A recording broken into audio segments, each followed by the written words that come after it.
এক মুঠো ভাত।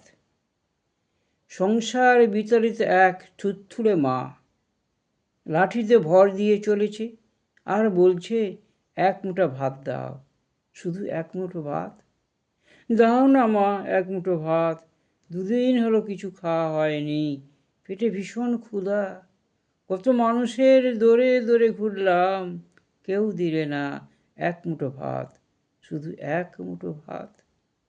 সবাইয়ের ঘরে একই কথা, হবে না হবে না, নিজেদেরই জুটছে না, তোকে দেব কি করে। সত্যিই কি তাই? না, উঠে গেছে অন্নদান, দরিদ্রতা কি গিলে গিলে খাচ্ছে সবাইকে। এক মুঠো ভাত দেবে কেন আমায়? যাকে পুত্রবধূরা তাড়িয়ে দেয়, তাকে অন্যেরা কাছে নেবে কেন? কেন নেবে কাছে? তাকে কেন দেবে এক মুঠো ভাত?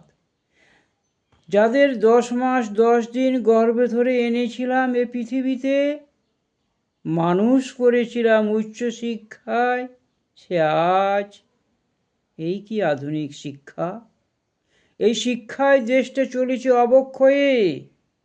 তাই তো বৃদ্ধ মায়েদের চাইতে হচ্ছে অন্যের দুয়ারে দুয়ারে এক মুঠো ভাত, শুধু এক মুঠো ভাত।